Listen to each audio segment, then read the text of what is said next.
A very good morning to all of you. My name is Rohit Kumar and welcome to my YouTube channel. Today we start 8th class poem, that is Geography lesson. Geography lesson written by Zulfikar Ghosh.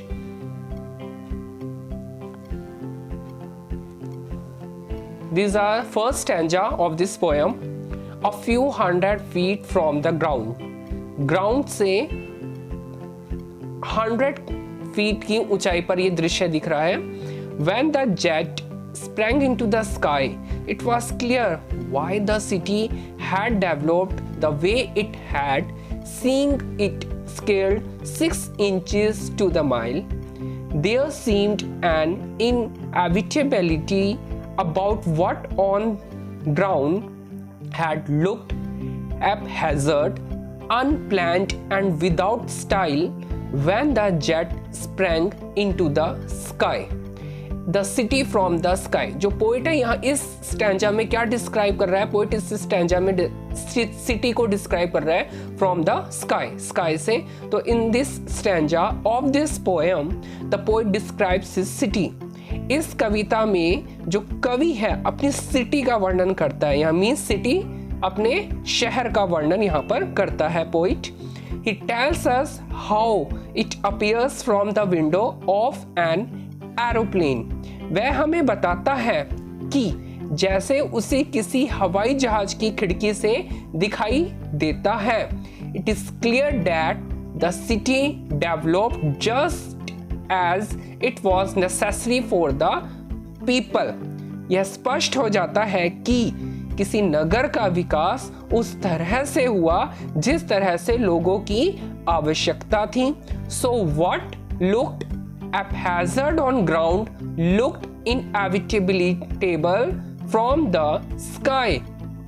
अतः जमीन पर जो बात अव्यवस्थित लगती थी आकाश से वह अवश्यम संभावी लगती थी. मीन्स इस स्टैंजा में पोइट जुल्फिकर घोष क्या कहते हैं? वो अपनी सिटी को डिस्क्राइब कर रहे हैं स्काई से. देन ही सेज कि वो हमें बता रहे हैं कि वो एक हवाई जहाज में बैठे हैं. हवाई जहाज की विंडो से, एक एरोप्लेन की विंडो से वो नीचे सब कुछ देख रहे हैं. एंड वो कहते हैं कि इस सिटी का जो विकास है, जो एक सिटी, एक शहर हमारा बना है, इसमें बहुत सारे लोगों की आवश्यकता थी, बहुत सारे लोगों की जरूरत थी. यहाँ पे लिखा हुआ है it was necessary for the people. So what looked haphazard on the ground looked inevitable from the sky. तो वो कहते हैं कि जमीन पर जो बात अव्यवस्थित लगती है तो वही बात उन्हें जो फ्रॉम द स्काई, स्काई से वो बात जो है उन्हें अवश्य संभावी लगती है. मीन्स आकाश से देखने पर उनका लगता है सब कुछ होना चाहिए, हमारी सिटी ऐसी बननी चाहिए जिसमें बहुत सारे लोगों की जरूरत पड़ सकती है. नेक्स्ट स्टैंजा हम देखते हैं 10,000 फीट अबव द अर्थ. अब वो अर्थ से 10,000 फीट की ऊंचाई पर है. इस स्टैंजा में क्या लिखा हुआ है? When the jet reached 10,000 feet, it was clear why the country had cities where the rivers ran and why the valleys were populated. The logic of geography that land and water attract man was clearly delineated when the jet reached the 10,000 feet. Means अब यहाँ पर वो किस चीज़ के बारे में बात कर रहे हैं कि वो अर्थ से 10,000 फीट की ऊंचाई पर बैठे हैं एरोप्लेन में. एंड वो पॉइंट आगे बोल रहे हैं यहाँ पर लॉजिक ऑफ जियोग्राफी. मीन्स वो यहाँ पर एक जियोग्राफी लॉजिक, भूगोल का तर्क, यहाँ पर वो भूगोल के तर्क की बात कर रहे हैं कि हमारी जो अर्थ है इतनी फीट ऊंचाई से कैसे लगती है. तो वो कहते हैं now the plane rises to a height of 10,000 feet. जो आकाश से मीन्स जो हमारा जहाज है वो पृथ्वी से आकाश में जो है 10,000 फीट की ऊंचाई पर है. अब the poet can see the logic of geography. जो कवि है, जो पोइट है, वो भूगोल के तर्क को समझ सकता है. He can see why the cities in the country have grown along the rivers. वह देख सकता है कि क्यों देश के नगर नदियों के किनारे विकसित हुए हैं. The valleys are populated for the same reason. घाटियां भी इसी कारण बसी हैं. It is land and water together that attracts the people. जो लैंड है एंड वाटर, इनका जो है एक साथ होना लोगों को बहुत ज़्यादा अट्रैक्ट कर रहा है, बहुत ज़्यादा जो है आकर्षित करता है। तो इस स्टैंजा में उन्होंने भूगोल के तर्क की बात की है, geography of logic, logic of geography की जो यहाँ पर वो है बात कर रहे हैं। Next stanza and last stanza of this poem, 6 miles from the earth। अब वो अर्थ से 6 माइल की ऊंचाई पर और पहुंच जाते हैं। इस स्टैंजा को हम रीड करते हैं। When the jet rose 6 miles high, it was clear the earth was round and that it had more sea than land, but it was difficult to understand that the men on the earth found causes to hate each other, to build walls across cities and to kill.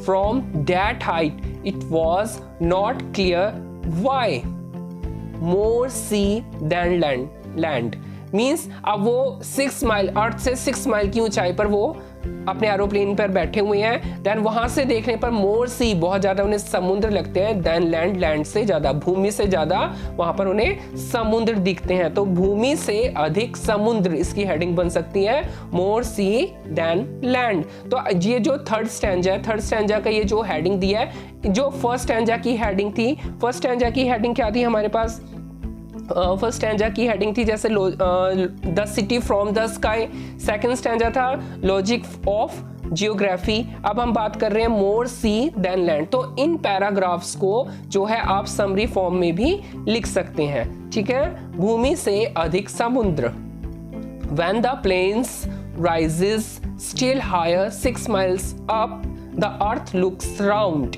अब जहाज और ऊंचा means कितना, 6 miles की, 6 मील की ऊंचाई पर उठता है, तब जो है हमारी अर्थ कैसे लगती है, राउंड शेप में लगती है, मीन्स हमारी अर्थ गोल दिखाई देती है। From that height it is clear that the earth has more sea than land. उस ऊंचाई से यह बात स्पष्ट हो जाती है कि पृथ्वी पर लैंड की अपेक्षा जो है सी, समुद्र बहुत ज्यादा है। However one question remains unanswered, पर एक प्रश्न हमेशा अनआंसर्ड रह जाता है, जिसका कोई मीन्स उत्तर नहीं दिया जा सकता। It is difficult to understand why people hate and kill one another. वो अनआंसर्ड क्या है कि यह समझना बहुत मुश्किल है कि लोग एक दूसरे से घृणा क्यों करते हैं, वो एक दूसरे को क्यों मारते हैं। तो यही इस पोइट के लिए एक अनआंसर्ड क्वेश्चन बनकर रह जाता है। नेक्स्ट हम देखते हैं उस स्टैंजा, ये हमारे पास 3 स्टैंजास थे पोएम में, तो ये कंप्लीट हो गए 3 स्टैंजास एंड लास्ट में एक रहस्य निकल के आता है, the mystery. Thus it is easy to understand the logic of geography from a height। इस प्रकार एक ऊंचाई पर पहुंचकर भूगोल के तर्क को समझना आसान हो जाता है। However, it is very difficult to understand why humans hate one another। पर यह समझना बहुत मुश्किल है कि जो पीपल है, मनुष्य हैं, एक दूसरे से इतनी नफरत क्यों करते हैं, इतनी हेट क्यों करते हैं। हेट मीन्स नफरत। This remains a mystery. तो ये क्या है, एक रहस्य बना रहता है। Next we start with summary. अब हम इसके समरी कैसे लिखेंगे, तो मैंने अभी आपको बताया था, जो भी हम पैराग्राफ्स पढ़ रहे हैं, जो स्टैंजास के अंदर हमने फर्स्ट पैराग्राफ पढ़ा था the city from the sky, heading बनाइए एंड उसके अंदर की जो लाइन्स थी उनको यहाँ पे एडजस्ट कीजिए। सेकंड है logic of geography, more sea than land, and अभी जो हमने यहाँ पर पढ़ा है द मिस्ट्री। तो इन 4 पॉइंट्स की आप अच्छे से इन 4 पॉइंट्स को लर्न कर लें and write down also in your notebooks. अपनी नोटबुक्स में भी लिख लें कि आगे के लिए आपको कोई मुश्किल ना हो।